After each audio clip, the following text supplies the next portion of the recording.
नौ ग्रहों के गोचरीय प्रभाव से हमारे जीवन में हमेशा ही परिवर्तन होते रहते हैं और कभी तो हम अनेक प्रकार की खुशियों के बीच अपने आप को आनंदित महसूस करने लगते हैं और कभी संघर्ष की अधिकता के कारण हमारे जीवन में हमारे जीवन पथ पर अनेक प्रकार के संघर्षों से हमें गुजरना पड़ता है। नमस्कार, मैं प्रोफेसर सतीश चंद्र झा अपने चैनल में आपका पुनः स्वागत करते हैं। 4 सितंबर 2023 को 9 ग्रहों में सबसे अधिक शुभ ग्रह देवगुरु बृहस्पति वक्रगत अवस्था में आ रहे हैं और कोई भी ग्रह यदि वक्री होते हैं तो उनके प्रभाव में अत्यधिक वृद्धि हो जाती है। अब यदि वह शुभ ग्रह हुए तो उनके शुभता में वृद्धि होंगे और यदि वह क्रूर अथवा पापी ग्रह हुए तो उनके पाप प्रभाव में अत्यधिक वृद्धि हो जाती है। इसी संदर्भ में आज मैं बुध प्रधान कन्या राशि के व्यक्तियों के लिए इन वक्रगत देवगुरु बृहस्पति के प्रभावों को लेकर आपके समक्ष उपस्थित हुए हैं। आप इसे चंद्र राशि के आधार पर जान और समझ सकते हैं और यदि चंद्र राशि ज्ञात न हो तो आप इसे अपने नाम राशि के आधार पर भी जान सकते हैं। दरअसल बुध प्रधान कन्या राशि के व्यक्ति जीवन में खूब सफलता अर्जित करते हैं। उनमें प्रबंधन की क्षमता अत्यधिक पाई जाती है। वह अपने हर प्रकार के कार्यों को एक सोचे समझे रणनीति के तहत पूर्ण करने का प्रयास करते हैं और अपने बुद्धि के बदौलत जीवन में ऊंचाइयों को प्राप्त कर लेते हैं। आपके लिए देवगुरु बृहस्पति यूं तो आपके सुख स्थान एवं आपके व्यापार भाव के स्वामी बनते हैं और वर्तमान में वह मेष राशि में आपके अष्टम भाव में राहु के साथ गोचर कर रहे हैं। जब भी राहु एवं गुरु एक भाव में आते हैं तो चंडाल दोष का निर्माण होता है और देवगुरु के प्रभावों में कुछ कमियां आ जाती है, परंतु अब तो दोनों के मध्य अंशगत कुछ अधिक दूरी हो गई है और देवगुरु बृहस्पति जो किसी भी व्यक्ति के धन के, संतान के, बुद्धि के, दाम्पत्य सुख के, कर्म के कारक माने जाते हैं, अब वह आपके अष्टम भाव में ही वक्री होकर आपके जीवन में अनेक प्रकार की सफलता देने का कार्य करेंगे, क्योंकि कोई भी वक्री ग्रह अपने पिछले भाव का भी फल देने लग जाते हैं। परिणामतः यदि किसी भी कारणवश आपके दाम्पत्य जीवन में कोई समस्याएं उत्पन्न हो गई थी, आपके व्यापार में अवरोध आ गए थे, तो अब वह दूर हो जाएंगे और आपके व्यापार में खूब सफलता, धन लाभ आपको प्राप्त होंगे। दरअसल अष्टम भाव यूं तो नाश का भाव होता है। कुंडली में अष्टम भाव में बैठे हुए ग्रह बहुत अधिक सुखद परिणाम नहीं दे पाते हैं।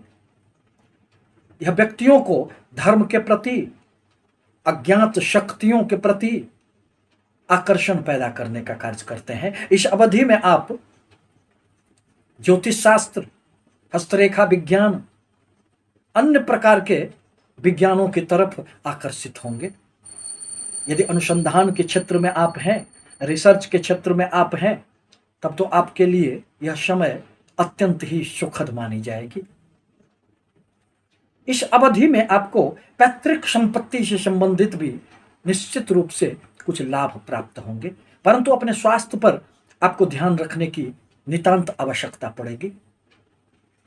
देवगुरु बृहस्पति जहां बैठते हैं वहां से उनकी 3 अमृतमय दृष्टियां मानी जाती है और वह जिस भाव को देखते हैं उस भाव में खूब वृद्धि हो जाती है। अब देवगुरु बृहस्पति अपने अष्टम भाव में बैठकर आपके व्यय स्थान को देखेंगे। परिणामतः थोड़ी व्यय की अधिकता तो रहेगी, परंतु जब भी कभी गोचर बस अष्टम भाव का संबंध द्वादश स्थान से बनता है तो विदेशों से संबंधित आशा से बढ़कर सफलताएं प्राप्त होती है। आपको बाहरी स्थानों से लाभ भी खूब होंगे। विदेश जाना इस अवधि में आपके लिए सहज हो जाएगा। मल्टीनेशनल कंपनियों में कार्यरत लोगों के लिए यह जो अवधि होगी 118 दिनों की, वह सफलताओं का एक समय होगा। आपके कुछ धर्म कर्म में व्यय होंगे। घर में कुछ आपके मांगलिक कार्य भी हो सकते हैं। देवगुरु बृहस्पति की सप्तम दृष्टि अब आपके धन स्थान पर पड़ रहे हैं। यही तो वाणी का भाव है, यही तो परिवार का भाव है। परिणामतः आपके वाणी में ज्ञान की एक गहराई आएगी और आप अपने वाणी के द्वारा यदि व्यापार में है अथवा नौकरी के क्षेत्र में है तो किसी को भी बहुत आसानी से प्रभावित कर लेंगे। यो तो आपकी वाणी बहुत ही अच्छी होती है। अचल संपत्ति में भी आपको निश्चित रूप से वृद्धि होंगे। आकस्मिक लाभ की अनेक प्रकार की संभावनाएं इस अवधि में आपको प्राप्त होंगे। शेयर, सट्टे, लॉटरी अथवा गुप्त रूप से आप यदि कोई भी क्रियाकलाप में संलग्न हो तो वहां से आपको निश्चित रूप से धन प्राप्त होंगे। परिवार में सब कुछ ठीक ठाक रहेगा। मन में एक संतोष की भावनाएं जागृत होगी। देवगुरु बृहस्पति की 9वीं दृष्टि अब आपके सुख स्थान पर पड़ेंगे, जहां बृहस्पति की ही धनु राशि है। परिणामतः आपके सुखों में वृद्धि होंगे। आप अपने सुख के लिए अनेक प्रकार के संसाधनों को खरीदने का प्रयास करेंगे। भूमि, भवन, वाहन का भी आपको निश्चित रूप से सुख प्राप्त होंगे। मन में राहु देव के प्रभाव से जो कुछ समस्याएं उत्पन्न हो गई थी, मन जो बड़ा अशांत रहता था, मन में जो एक अधीरता का भाव उत्पन्न हो गया था, धैर्य की जो एक कमियां आपके मन में आ गई थी, वह सारी बातें अब समाप्त हो जाएंगे और आपका मन बड़ा प्रसन्न रहेगा।